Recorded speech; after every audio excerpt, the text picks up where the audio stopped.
Hi, I'm Annie. Contact information is in the description. Today I want to talk about how to outsmart inertia. In physics, inertia is a property of matter by which it continues existing in its current state of rest or uniform motion in a straight line unless that state is changed by an external force. Objects in motion remain in motion unless there's some sort of interference. And objects that are completely stopped also stay completely stopped unless there's some sort of external force that pushes them in a direction. And this applies to most people as well because we are creatures of habit. We have habitual patterns of behavior and thought. And it's good to be aware of this and also aware of how you can use this to your advantage. So one great example is exercise. I used to resist it. It felt like drudgery. I didn't want to do it. But when I committed to consistency, that changed. In the past, my goal might have been to be strong and lean and look really good in a bikini. But that aspiration and strategy did not yield me very good results. But when I made the primary goal consistency, regardless of intensity or duration, when I made the goal just showing up and exercising consistently, no matter what the exercise was or how uber it was or you know, how difficult it was, when I made the goal just showing up, that's when things started to change for me. So at first it feels uncomfortable because we have this inertia. We have this habitual pattern of not getting out of bed and doing it in the morning. But when I committed to exercising every day for 30 days or, 5 days a week for 30 days, then that became my new normal. That was my new inertia. I became attached to getting up and exercising every day because that's what felt normal for me because I'm a creature of habit. And with exercise, it gets to a point where when you exercise habitually, you really miss it if it's gone. You really miss it if something happens, like you have an injury or an illness and you can't exercise for a week. 3 days off of exercise practically feels like 10 days. It just feels off and wrong because my normal is exercising regularly. Eliminating sugar is another good example. So most of the time, except for special occasions like birthdays, Christmas, New Year's Eve, that sort of thing, I don't eat sugar. That's like my baseline. Sugar is for special days. And so that has become my preference. You just tend to prefer what you're used to. Maybe not everyone's like this, but I certainly am. Like if you grew up in a household where all the family cars were always Toyotas, you tend to prefer Toyotas because you trust them, they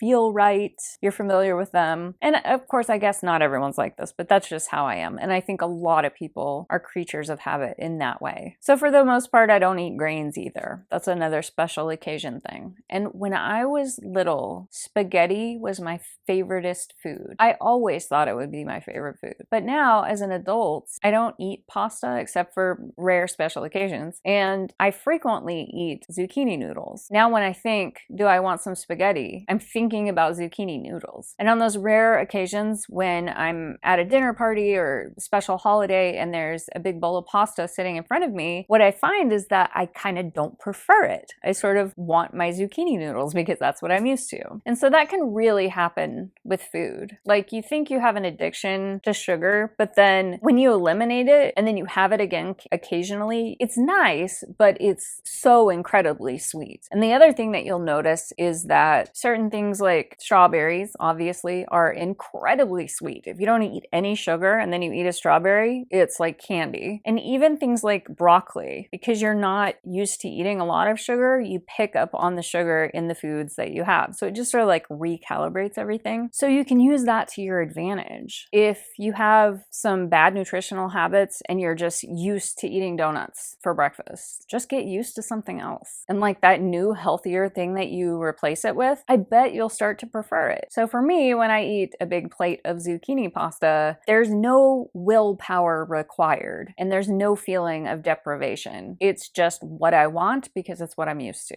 So another thing to understand about inertia is that it does require an outside force to change a pattern. So you have to take it upon yourself to disrupt that pattern. All the journaling and wishing and planning out your goals is great, but you can use the power of disrupting the pattern to your advantage. I use this sometimes if there's a habit that I'm having trouble showing up for. I will sometimes totally rearrange my schedule so that everything feels new. It doesn't feel like a regular habitual day. It feels feels like a completely different schedule. So one example is, for a while I was having trouble showing up for my daily guitar practice because I was scheduling it in the evening. And sometimes I would just run out of time, or I would get too tired. If something like that seems to be happening and I'm not showing up, I just reschedule it for earlier in the day. And so one of the things that's been working for me, I do a lot of daily minimum habits. So playing one song a day, doing a plank for minimum 1 minute, jumping on my trampoline for 10 minutes. What I've been doing lately to really lock in those habits is that I just do them before lunch. The guitar practice used to be scheduled for the end of the day. It didn't always work out. So now I play at least one song before I eat lunch. It's a really easy system. All the minutes of the day are gonna be filled up with something, and I wanna be in charge of what they're filled up with. So certain things like dishes, getting the dishes done every day, I don't really need to put that on my to-do list or schedule it in at a specific time, because it's absolutely going to get done. If I don't do the dishes, then it's difficult to use the kitchen to make the next meal. If I've decided that something really is a priority, like exercising every day, playing guitar every day,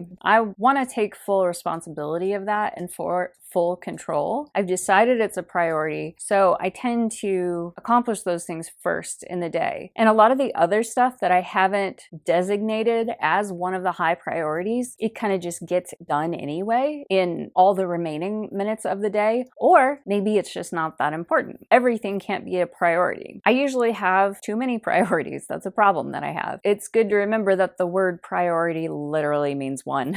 And I think in our modern lives, nobody has just one priority. It's really hard to identify a top priority because there's usually like 10 things that are equally important that are screaming at you. One of my strategies is to just try to be really conscious about the priorities, try to narrow them down to 5 if I can at all, and do those things first. And then, the rest of the day gets filled in with all the other things that are gonna get done because they have to, or maybe they're not gonna get done because they weren't designated as priorities. And that's just how it is. So I had a client that had a habit of eating too much chocolate after lunch and dinner. So dinner and lunch didn't feel complete until she also had a little bit of dessert. And she wanted to disrupt that pattern because she was trying to lose weight, and she was just trying to identify like what are the things that are holding her back from reaching her goal. So what she decided to do was that every time lunch was over and dinner was over, she would just get up immediately, put her plate in the sink, walk out the door, and walk around the block at least once. Sometimes she would walk more, but it just disrupted the pattern. So the automatic pattern after eating lunch was no longer to go to the candy drawer and get a bar of chocolate, but to get up, get her blood moving, walk around the block. And then when you get back from the walk, the pattern's disrupted, you're not thinking about chocolate anymore. So patterns are really stubborn. There is some difficulty around changing patterns, but if you show up consistently for a new habit, then the new habit becomes the new normal. It just becomes the new inertia, the new habitual thing that you do every day. Feels normal, you're used to it, you start to do it automatically. So use inertia to your advantage by consciously choosing what you want your inertia to look like. That's all from me today. I'll talk to you next time.